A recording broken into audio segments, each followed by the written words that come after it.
Welcome back to tectonic with Munjir. और CES खत्म हो चुका है। CES 2025 मतलब कंप्यूटर इलेक्ट्रॉनिक शो जो लास वेगस में हुआ। इस बार हर बार लास वेगस में होता है। CES में बेसिकली कई सारे ऐसे इनोवेशन दिखाए गए जो कुछ तो वियर्ड थे, कुछ काफ़ी प्रैक्टिकल थे और कुछ ऐसे हाइपोथेटिकल थे जो शायद इन फ्यूचर पॉसिबल भी नहीं हो पाए। तो मैं आज इस एपिसोड में आपको कुछ ऐसी टेक्नोलॉजी के बारे में बताऊंगा, कुछ ऐसे इनोवेशंस के बारे में बताऊंगा जो मुझे स्पेशली पसंद आई। सबसे पहली चीज़ एक जो मुझे ज़्यादा पसंद आई, जो काफ़ी प्रैक्टिकल भी है। CES 2025 में वैसे तो बहुत सारे प्रोडक्ट्स लॉन्च हुए हैं, बट कुछ प्रोडक्ट्स जो मुझे खास करके पसंद आया और होपफुली आपको भी पसंद आएंगे, उनके बारे में बताता हूँ। एक वैक्यूम क्लीनर है जो नॉर्मली घर पे रोबोटिक वैक्यूम क्लीनर यूज़ किए जाते हैं, तो उसी का एक एडवांस्ड वर्जन है। नॉर्मल वैक्यूम क्लीनर्स क्या होते हैं कि आपके रूम को सफाई कर देंगे, क्लीनिंग कर देंगे, मॉपिंग कर देंगे, सब कुछ कर देंगे, बट द प्रॉब्लम इज़ कि सामने अगर उसके कुछ रखा है, फॉर एग्जांपल सॉक्स पड़े हुए हैं आपके या फिर चप्पल रखी हुई है, तो वहाँ पर वो स्टक हो जाता है और उसके आगे नहीं बढ़ पाता, उसको आगे पीछे करके दूसरे डायरेक्शन में वो मूव कर जाता है। तो उसके लिए एक हाथों वाला वैक्यूम क्लीनर पेश किया गया है जो बिल्कुल उसके अंदर से एक हाथ जैसा निकलेगा और उसे सॉक्स या फिर कोई भी चीज़ है उसे उठा करके साइड करेगा। वो अपने आप सेट कर सकते हैं उसको, किसी एक बैग में भी रखने के लिए उसे सेट कर सकते हैं, तो वहाँ पे रख देगा एंड देन नॉर्मली वो रूम की सफाई कर देगा। ये काफ़ी इंटरेस्टिंग लगा मुझे। दूसरा एक डिवाइस है जो स्पून है, basically electronic spoon, smart spoon कह सकते हैं। अब क्या है कि कई ऐसे लोग होते हैं जिन्हें डॉक्टर्स मना करते हैं कि आप नमक, सॉल्ट बहुत कम इंटेक करें। डायबिटीज़ जिन्हें होता है या फिर कई सारी ऐसी डिजीज़ होती हैं जिन्हें बिल्कुल सॉल्ट इंटेक को लिमिट करने के लिए कहा जाता है। तो वो जो स्पून है वो बेसिकली ऐसा है कि एक इल्यूज़न क्रिएट करता है। आप उससे अगर कोई भी चीज़ खाएँगे विदाउट सॉल्ट, तो आपको ऐसा लगेगा कि उसमें सॉल्ट है। तो उसमें बैटरी भी लगती है उस स्पून में और कुछ ऐसी टेक्नोलॉजी का यूज़ किया गया है जो आपको महसूस कराता है कि आप जो खा रहे हैं उसमें इनफ सॉल्ट है। बट इन रियलिटी उसमें अगर आपके फूड में कोई सॉल्ट नहीं भी है, तो भी आपको ऐसी फीलिंग आती रहेगी कि आप सॉल्ट वाला ही फूड खा रहे हैं। तो ये उन लोगों के लिए काफ़ी अच्छा हो सकता है जिन्हें डॉक्टर ने बिल्कुल सॉल्ट इंटेक करने से मना किया है।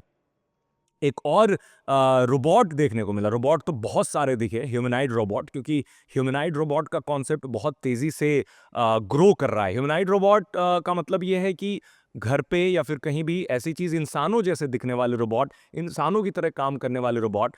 तो एक कंपनी है जिन्होंने रोबोट पेश किया है जो 1.5 लाख से बिक्री भी शुरू हो गई है उसकी।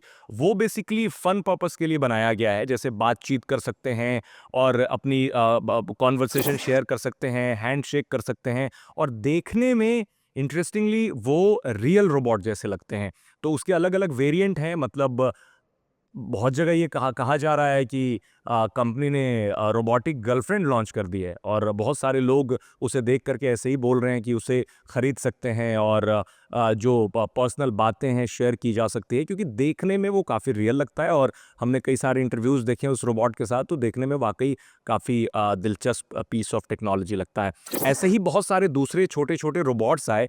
एक पेट रोबोट है, मतलब वो बिल्कुल आपके पेट जैसा ही लगता है, उस पे आप टैप करेंगे तो बिल्कुल वैसा ही रिएक्शन देता है। आप उसे लेकर के घूम सकते हैं कहीं भी, हालाँकि उसमें स्किन नहीं बट feathers लगे हुए हैं।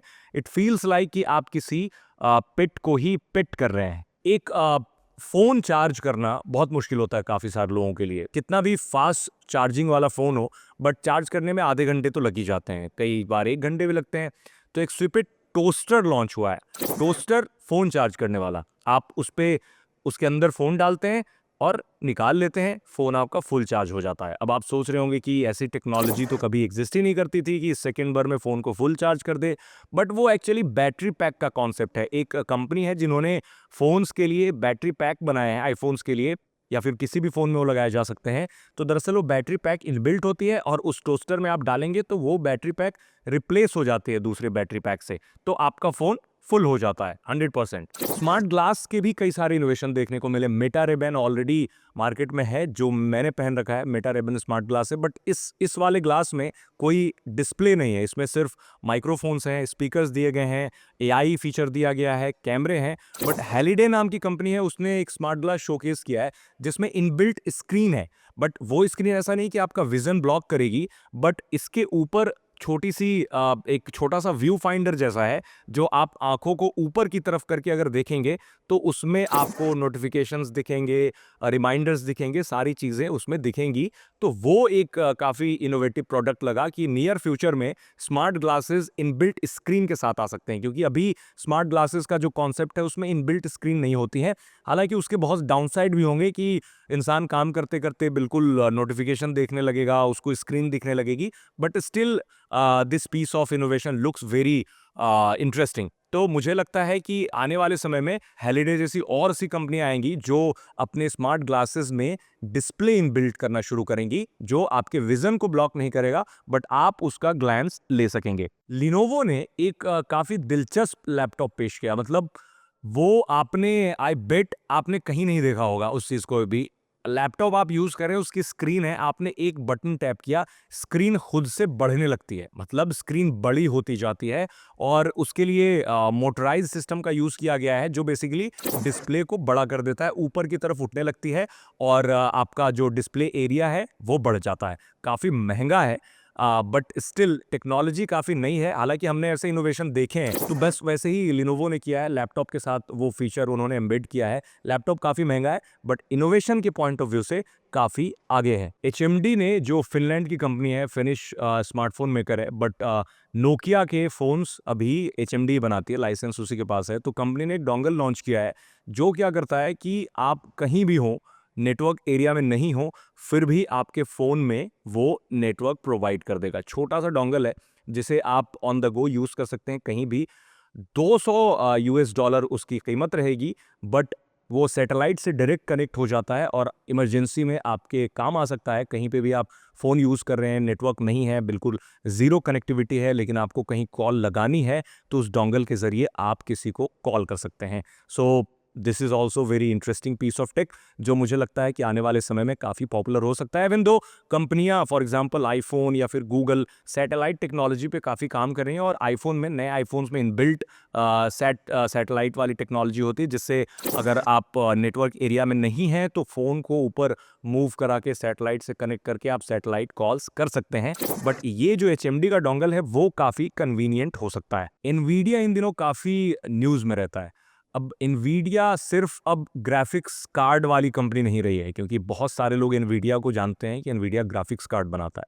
ग्राफिक्स कार्ड बनाता है, दुनिया भर के एआई को पावर करता है, और सीईएस में जो शो स्टॉपर रहा वो एनवीडिया ही रहा। वो मैं बताता हूँ क्यों। क्योंकि कॉस्मोस मॉडल उन्होंने लॉन्च किया है। उन्होंने एनवीडिया ने कॉस्मोस एआई मॉडल लॉन्च किया है, और उन्होंने पूरा का पूरा प्रेजेंटेशन दिखाया, जिसे देखकर लोग हैरान रह गए। रोबोट के साथ कम्युनिकेशन इंसानों का कैसा होगा नियर फ्यूचर में, इंडस्ट्रियल रोबोट्स कैसे काम करेंगे, उनका पूरा का पूरा डेमोन्स्ट्रेशन बताया। और जो चिपसेट कंपनी लॉन्च करती रहती है, उन्हीं चिपसेट से पूरा का पूरा, फॉर एग्जांपल आप ओपन एआई का चैट जीपीटी यूज़ करते हैं, तो वो पावर करते हैं एनवीडिया के चिपसेट। इस वजह से धीरे धीरे एनवीडिया अगर गूगल को भी ओवरटेक कर ले तो कोई बड़ी बात नहीं होगी। तो एनवीडिया ने कॉस्मोस एआई मॉडल पेश किया, जो रोबोटिक्स में, स्पेशली इन ह्यूमनाइड रोबोट्स, उसमें काफ़ी इनोवेटिव होगा। बट अभी एग्जैक्टली उसकी पार पता नहीं चली है, क्योंकि धीरे धीरे जब कंपनियां उसे इंप्लीमेंट करने लगेंगे, क्योंकि एनवीडिया ऐसी कंपनी नहीं है जो कंज्यूमर प्रोडक्ट बनाती है, डायरेक्ट कंज्यूमर के साथ उनका कम ही रिश्ता होता है, क्योंकि एनवीडिया का कोई स्मार्टफोन नहीं आता, एनवीडिया का कोई कंप्यूटर नहीं आता। बट एनवीडिया ने यह भी अनाउंस किया कि उन्होंने एक मिनी सुपर कंप्यूटर जैसी कोई चीज़ तैयार करी है। सुपर कंप्यूटर का ख्याल जब भी आता है, तो सुपर कंप्यूटर अगर आपने कभी देखा है या फिर आपको देखने का मौका मिला है, तो super computer is not like home PC जैसा आप यूज़ करते हैं। उसके लिए बहुत बड़े बड़े रूम्स बने हुए होते हैं, उसमें स्टोर किया जाता है सुपर कंप्यूटर्स को। बट उन्होंने ये प्रॉमिस किया है कि मिनी सुपर कंप्यूटर जो नॉर्मल पर्सन भी ओन कर सकेगा इन फ्यूचर। दरअसल उसमें AI कैपेबिलिटीज होंगी और लैंग्वेज मॉडल्स को ट्रेन करने के लिए बनाया जाएगा। तो उससे फायदा क्या होगा कि ज्यादा से ज्यादा रिसर्चर्स या फिर जो लोग AI पे काम कर रहे हैं उस सुपर कंप्यूटर को ओन कर पाएंगे और जो कैपेबिलिटीज है AI की वो ज्यादा से ज्यादा एक्सप्लोर हो पाएगा। तो अभी कितना फास्ट होगा, किस तरीके से काम करेगा, कहां कहां उसका यूज केस होगा, आने वाले समय में धीरे धीरे चीजें क्लियर हो जाएंगी। तो एनवीडिया ने जो प्रॉमिस किए हैं, भले ही वो यूजर पॉइंट ऑफ व्यू से यूजर उसे देख नहीं पा रहा होगा, फॉर एग्जांपल वो एक स्पून की बात करी, ये सारी चीजें तो प्रोडक्ट हैं, यूजर उसे देख पाते हैं, बट एनवीडिया के जो अनाउंसमेंट होते हैं वो ऐसे होते हैं कि जो बैकएंड में काम करते हैं आप उन्हें नहीं देख पाएंगे। लेकिन जो दोनों अनाउंसमेंट के बारे में बताया जो एनवीडिया की तरफ से किए गए थे, ये काफी फ्यूचरिस्टिक हैं और नियर फ्यूचर में मैं सुपर कंप्यूटर जिसके बारे में बात कर रहा हूं मैं, एनवीडिया का मिनी सुपर कंप्यूटर, उस पे मैं एक स्पेशल पॉडकास्ट करूंगा जिसमें आपको एक्सप्लेन करूंगा कि वो मिनी सुपर कंप्यूटर कैसे काम करता है और उसके यूज केसेस क्या क्या हैं। CES 2025 में और क्या क्या इनोवेटिव प्रोडक्ट लॉन्च हुए हैं, सारी चीजें यहां लिस्ट कर पाना थोड़ा सा मुश्किल है, टाइम की कमी है। तो आप क्या कर सकते हैं, हमारी वेबसाइट aajtak.in पे जाकर के और भी जो इनोवेटिव प्रोडक्ट्स लॉन्च हुए हैं CES 2025 में उसके बारे में जान सकते हैं और ये बता सकते हैं कि हमारा पॉडकास्ट जो है टेक्टोनिक विद मुंजीर आपको कैसा लग रहा है। और कोई अगर फीडबैक हो, कोई सजेशन हो, कोई टॉपिक आप सजेस्ट करना चाहते हैं, ज़रूर करें। मैं बार बार कहता हूँ, एक्स पे बहुत सारे मैसेजेस आते हैं जिसमें ये कहा जाता है कि मुझे हैकिंग बता दो, गर्लफ्रेंड का अकाउंट कैसे हैक करें। ये सारी चीज़ें अनफॉर्चुनेटली बताने वाली चीज़ नहीं है। और कोई सजेशन आप चाहते हैं देन ज़रूर पूछ सकते हैं। आज तक रेडियो हमारा ट्विटर हैंडल है, मेरा I am hacker Twitter handle है, आप वहां पर जाके कमेंट कर सकते हैं, ईमेल भी कर सकते हैं।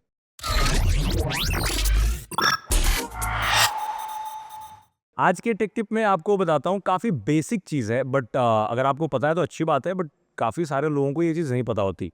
5G रोल आउट हो चुका है ज़्यादातर कंपनियों का, एयरटेल एंड जियो, बट लोगों के फ़ोन में 5G नहीं चलता है तो उन्हें समझ में नहीं आता है 5G कैसे एक्टिवेट करें। 5G के 2-3 ऑप्शन होते हैं। सेटिंग्स में जाएंगे, अगर आप iOS यूज़ करते हैं तो आपको सेल्यूलर का एक ऑप्शन दिखेगा, वहाँ पर प्राइमरी नंबर जो आपका है उस पर टैप करेंगे।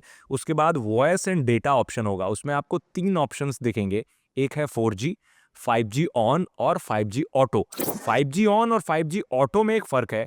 5G ऑन अगर आपने कर दिया तो आपका 5G चलेगा, बट 5G ऑटो कर दिया तो 5.5G जो भी जियो रोल आउट कर चुका है वो भी चलेगा अगर आपके पास जियो का फ़ोन है तो। और हालांकि 5.5G जो बैंड है वो 5G का ही इम्प्रूव्ड वर्जन है, नथिंग फैंसी, क्योंकि 4G की स्पीड ऑलरेडी कम हो चुकी है। तो आप यहाँ सेट कर सकते हैं। और अगर 5G ऑन करने के बाद आपकी स्पीड और कम मिल रही है तो आपको पता है क्या करना है, आपको फिर से 4G में चले जाना है, क्योंकि 5G की कनेक्टिविटी हर जगह सीमलेस नहीं होती है। इस वजह से आप 4G में कर दें तो आपका 4G चलेगा। अगर जहाँ पे कवरेज 5G की है तो वहाँ से आप 5G सेट कर सकते हैं। सेम प्रोसेस एंड्रॉयड में भी है, थोड़ा सा चेंज है। आप सेटिंग्स में जाएंगे, नेटवर्क में जाएंगे एंड देन आपको सिलेक्ट करने का ऑप्शन मिल जाएगा।